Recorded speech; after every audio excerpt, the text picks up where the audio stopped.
How are you doing? Welcome to live stream number 172. I am just a little bit early here, just about 3 minutes or so. See if we get anybody into the live stream here. If you are watching the recording of this, I will not blame you for fast forwarding that 3 minutes up there on the clock. We will get started as soon as we hit that. I just want to have an opportunity just to thank anybody who had the time to come into these live streams. So we are a little early. Justin 3D is here. Matsutz is here. Vavik, butchering names. Carl is here. Hal V is here. Hal V. Absolutely appreciate you guys taking the time. Today's topic is what's new in the June 2018 release. So, like 5 minutes before I went live yesterday, I didn't know that Fusion updated. Surprise. So, if you have looked at Fusion since yesterday, you would have seen that we got a new look to Fusion. That's what we're going to talk about today. Justin is here. David is here. Hans, Bob, really appreciate you guys taking the time to join these live streams. See, we got a couple of minutes left here before we're going to get started right on top of the hour. This should be a fairly short one today. Not a bunch of things are coming out in this one, but like I said, a new look here. David is asking about Facebook live stream. No, I was planning on doing one tonight, but honestly, I gotta paint.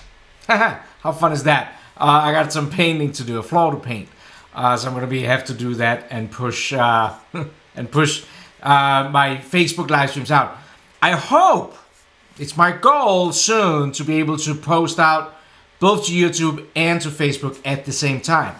That's the goal. We got Erie, PA. I like that place. That's a nice little town. It's just south of Buffalo. We got Cleveland, Ohio.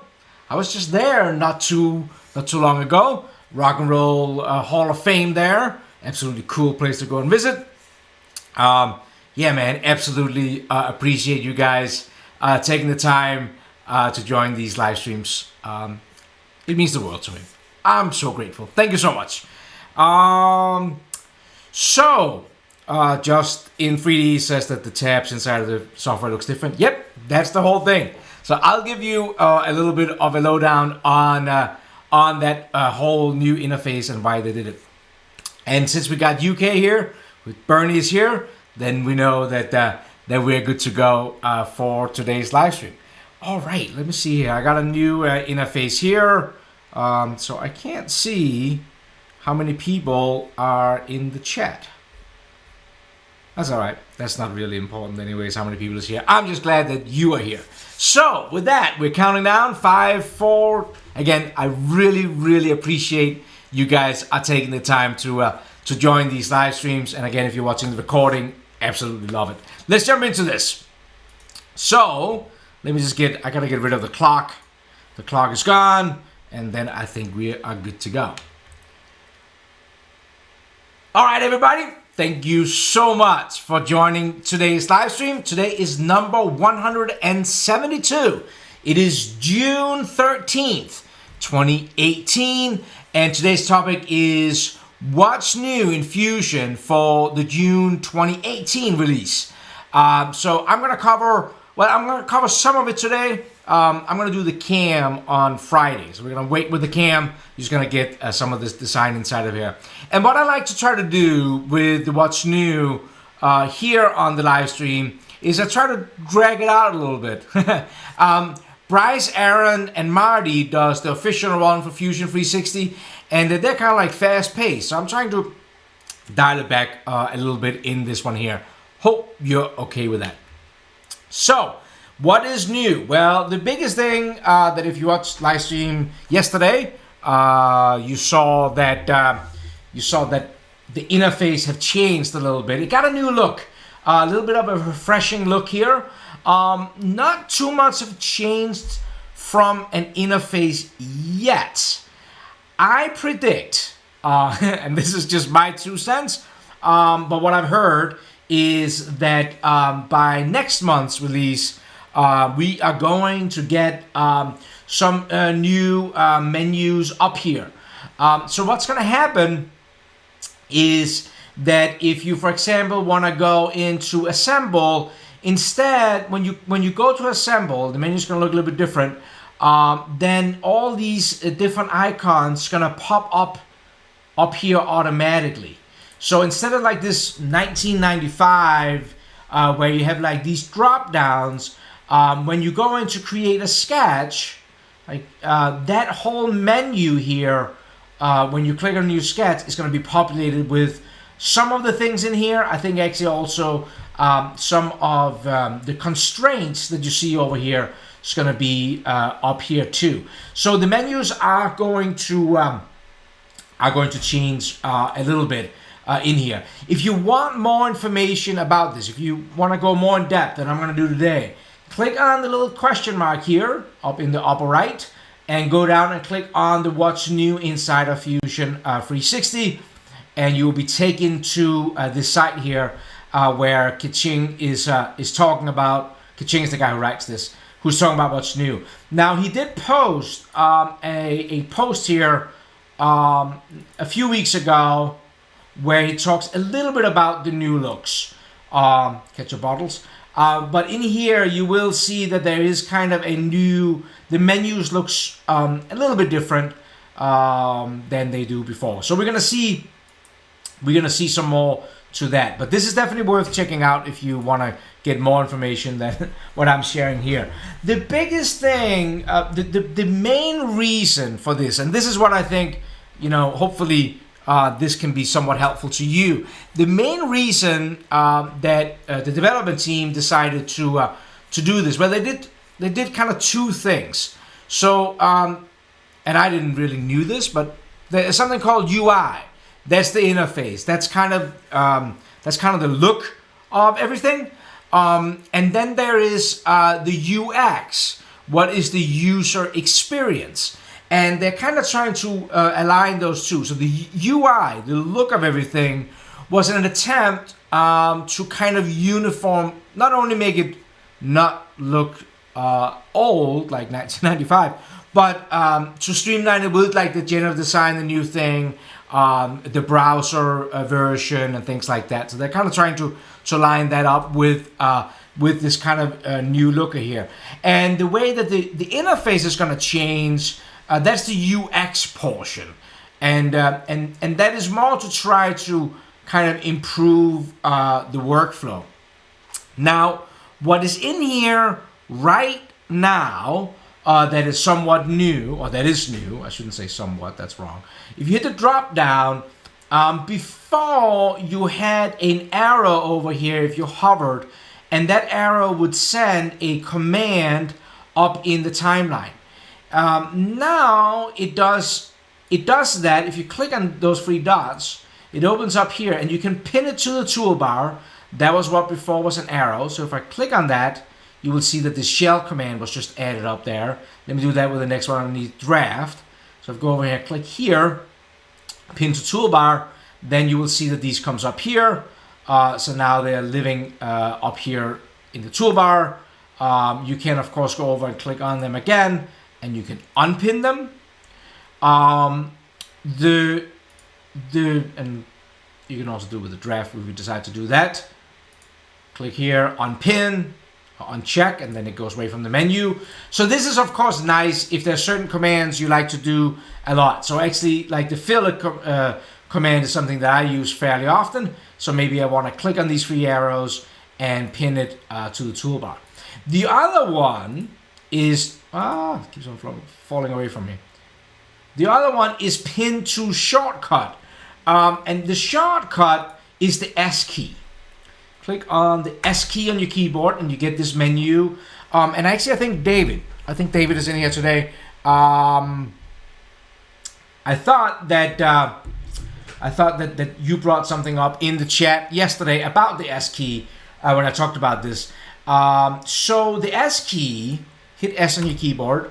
It will appear like this. This is not new. It will appear like this, and it will change depending on where you're in it. So right now, we're in the model environment. If I go in and open a sketch, and I hit the S key, then you will see that it changes to sketch tools. Now, so the new thing is that whenever you click here and you pin something to the shortcut key, like conic curves, now when I hit the S key, you will see conic curves is in here. You can actually also just drag it off here if you want it off too. You don't have to go back in and uncheck it in here again when you have edited to the S key. You can just drag commands on and off. Of course, this search bar, if you're fairly new to it, you can also search for things in here. So you can type in something like pattern, start typing it in, and everything here will appear. Now, if I want to add this to the shortcut menu, then you will hit that little arrow over there, and you will now see that it gets added on. Now, this S key, I don't use it fairly often, but I think, I guess to tell a story, I used to. I used to use it a lot, actually. So again, it's the S key on your keyboard. And what I used to do was that, I think this is kind of like maybe something for you to test out. So this is more a tip than what's new. What I used to do was I would hit the S key, and I would add things up here that I used often. So center rectangle. So let's add that one in there, right? So now that is on my S key now. So then when I was working, I would hit and place this dimension here, tab, make this one 100. So now this one is good here. And now you could hit Q for press pull, but you could also hit the S key, right? And then you could go and say press pull, and you could add that to the S key. So now I just have to hit the S key, and I can get into the press pull command like that, and then hit the S key again, and now you see I already have the fillet in here. So then I could go ahead and I could add some fillets, just like this. Let's do them 2 millimeters, something like this here. If I knew that I was now going to add some draft to this one, I might hit the S key again and see that the draft is not in there, and I will start searching for it, find it, and add it in here. So I would add commands, I should say, that I used on a regular basis to this command here. So again, S again, and now I actually want to start a sketch. So I can start create sketch. I can add that into here.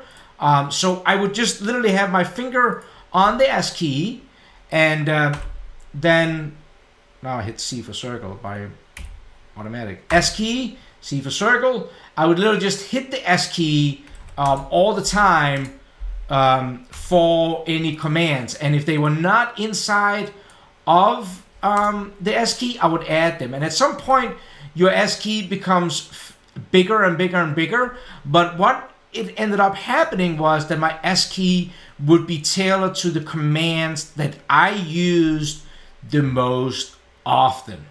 So I hope that might be something for you to test out. And again, when it got too big, I would just drag icons of it. So that's one way to maybe use the S key. That way you don't have to remember all the other C for circle and P for project. And now you just hit the S key. You can search for them and add them on there. So I hope that was useful. You let me know. Thumbs up if you like this. Thumbs down if you don't. All right. So what else is new in this June release? Another thing they added, and I'm not. There's probably a good reason for it, but I haven't figured it out. Is that you can now do surface on the single font text. So in one of the last releases, let's go ahead and add a text, S key, and a sketch. Now I'm going to use that S key just because I'm here. I'm going to add some text, S key. Oh, it's not in here. Text. There we go. Add that to it. Let's add some text here. In a few releases, they added stick font text. It's called. Let's just make sure that it's pointing the right way, and we might want to make it a little bit smaller. There we go. In here. Now, if you didn't know, stick font is something that is used a lot in manufacturing. And if you looked for it in here, like maybe I did, stick font, couldn't find stick font. Well, it's because it is called CDM. Yeah, I didn't know that either. In machining, we have liked stick font for years for engraving. But what they've added in this release is that you can actually go into the patch workspace or surface workspace, and you can actually now extrude that text. I gotta get out of the sketch. Go into patch and do the extrude, and you can now extrude surface for the stick font. You can create a stick font. I don't know what you call it, because stick font is just lines, right?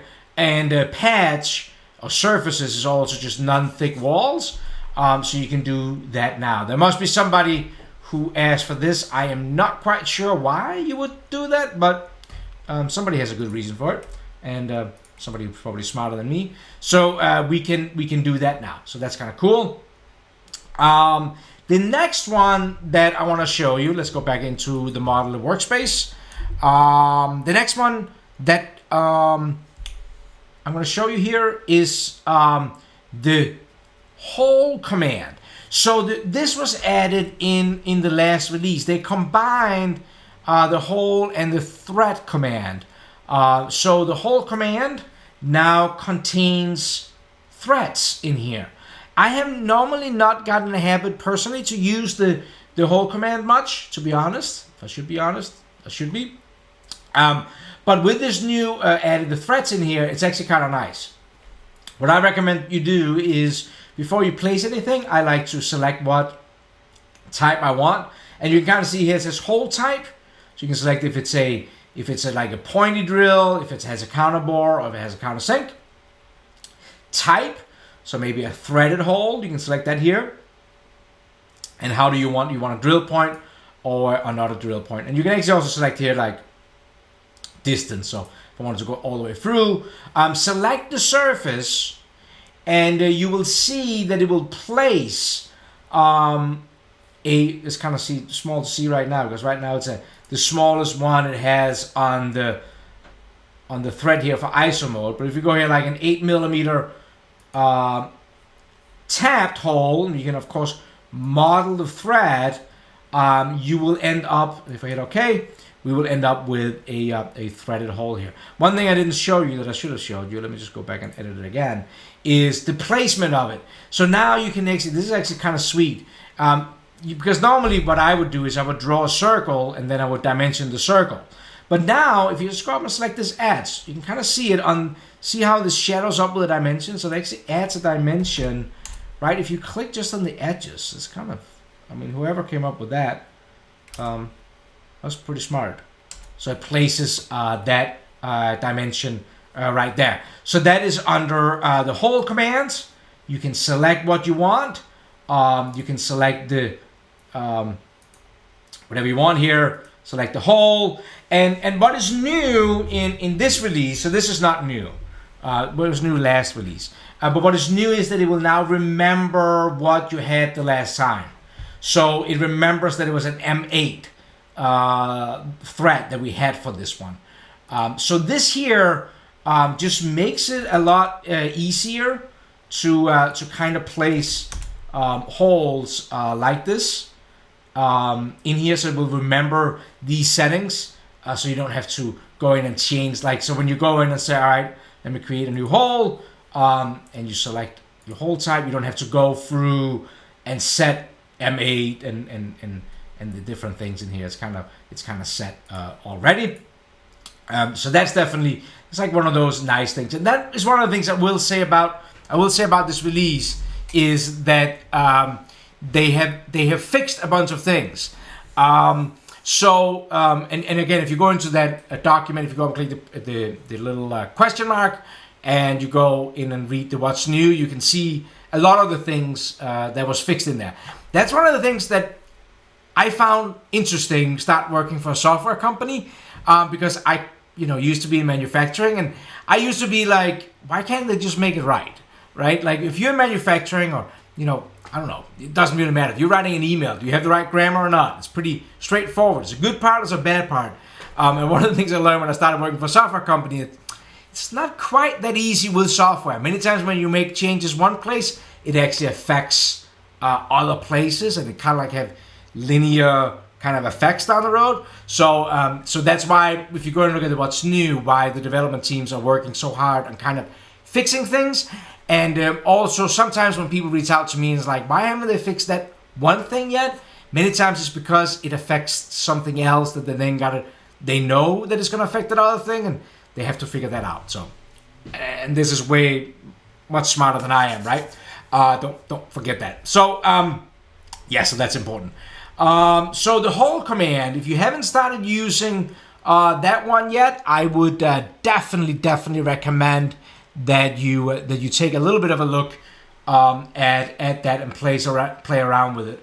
Like I said, when you go into it, just select the type. So I've kind of looked at this first as kind of like a bunch of different things, but then I realized that they kind of like a linear, hole type, hole tab type, and drill point here. So definitely check that out. Next thing that I want to show you kind of relates a little bit to what we did yesterday, and that was 2D drawings. Let me just get rid of this. Let me get rid of this draft here. Ooh, I want to show something else. I might as well answer a question here. So let me just go in and create a new sketch on the side here. And sorry, I should have hit the S key, right? Let me just place a circle. Let's make it stay with it, number 8. And again, if I hit the S key, do I have my dimension tool? No. Sketch dimension. Add that there. So now we can go in and we can place some dimensions for this one. 12.5. And we'll define our sketches, right? 10. Okay, and let's just hit the S key and extrude this one in a tiny bit, like that. -6, that's fine. Somebody just sent me a question the other day about the patterning command, rectangular patterning command.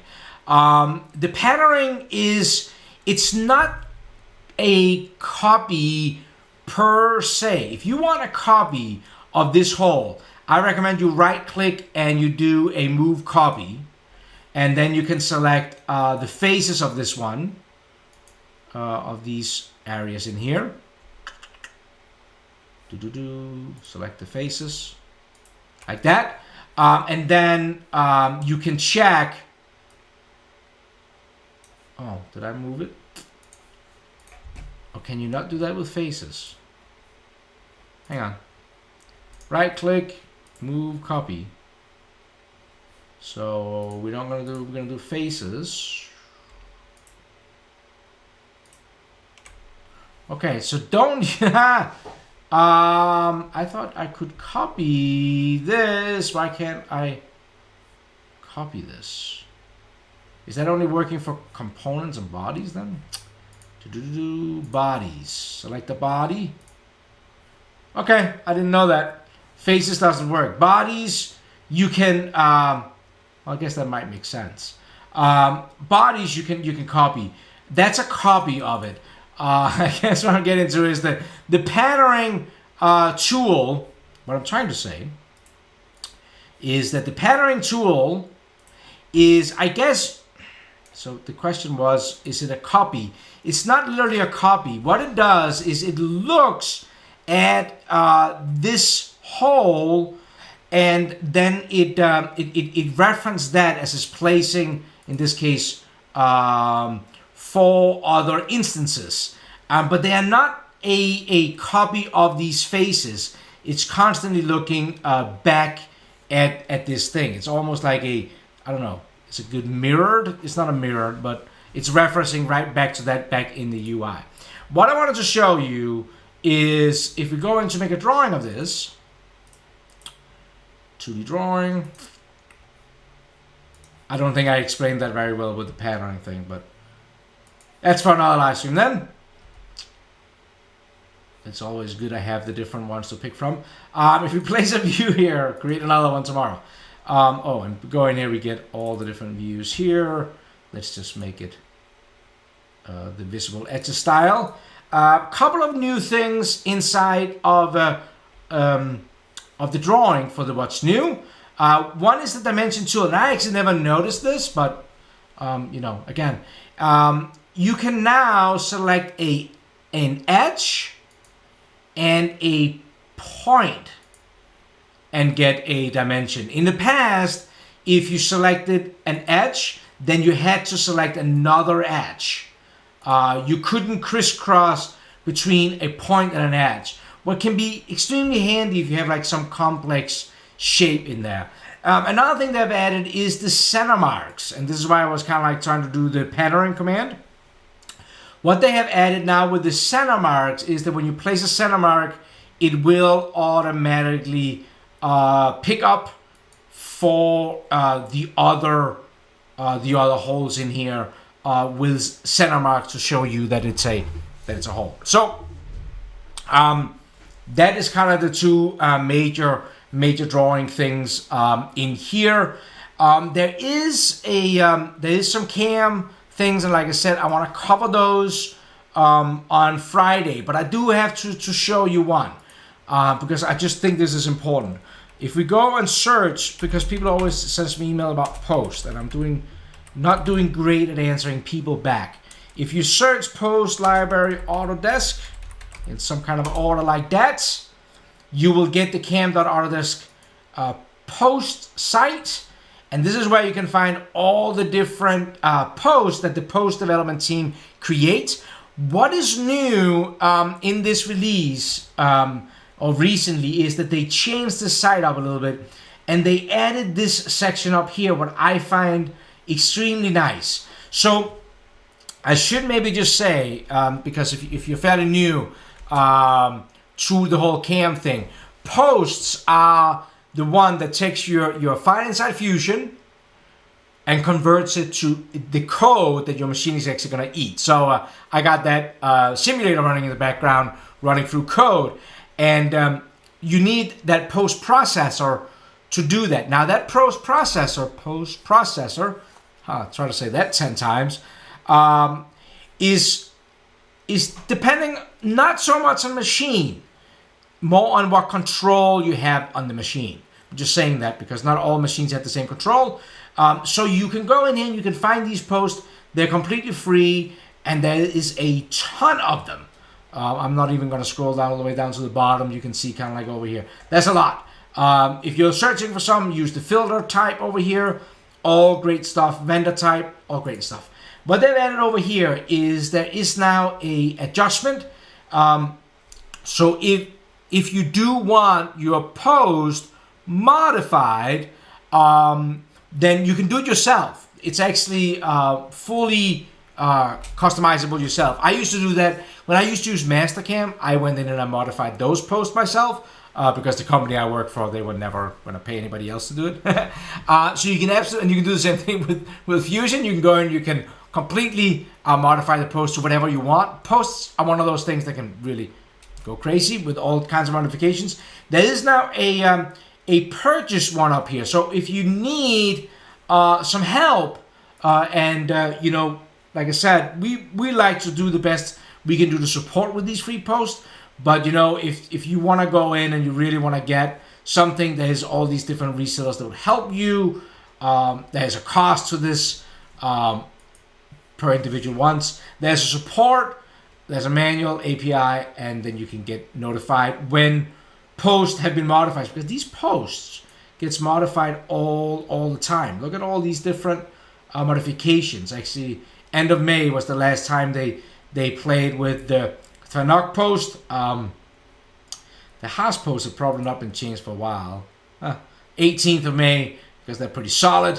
But yeah, so I just wanted to add that in there. So, to round this up, I hope this was somewhat useful. Try to go a little bit more in depth than just rattling them all off in 5 minutes. The new user interface with the new look, you're going to see some good changes to that, I think, over the next maybe few months. So it's going to be a little bit more friendly. Somebody did put in the comment if that means that all the tutorials are going to be outdated. Yeah, I know that I can tell you on the official Fusion 360 site, they are probably working very hard right now on getting all those corrected. My live streams, I'm just ready to be bombarded with people telling me that the menus looks different. I'm not gonna change all my live streams. That's not happening in my videos. But of course, everything from now on will have the new stuff on it. The single font that you can extrude surfaces, handy for somebody. Check out that hole command. For sure, if you haven't played with that, the hole command is super nice. And also that whole thing about the S keys, adding things to it. What do you think? Let me know down in the comment area. I did it for a long time where I only used the S key for anything I had, and I added things in there, I removed things in there, but then you kind of like customize it to, you know, the 15 commands that you're using the most, almost like making the software yours. Love to hear what you think about that. If you like these live streams, do me a favor, thumbs up. Thumbs down if you don't. Be honest, I'm okay with that. And of course, if you have not subscribed to the YouTube channel, I would truly appreciate it if you hit the subscribe button and then the little bell next to it. That's how you get notified for these. That is where I'm going to end it today. If you are watching the recording, thank you so much. If you are in the live stream, then I'm going to jump in and say hi to everybody. So, until tomorrow, I hope you have an awesome, awesome day. Take care, folks.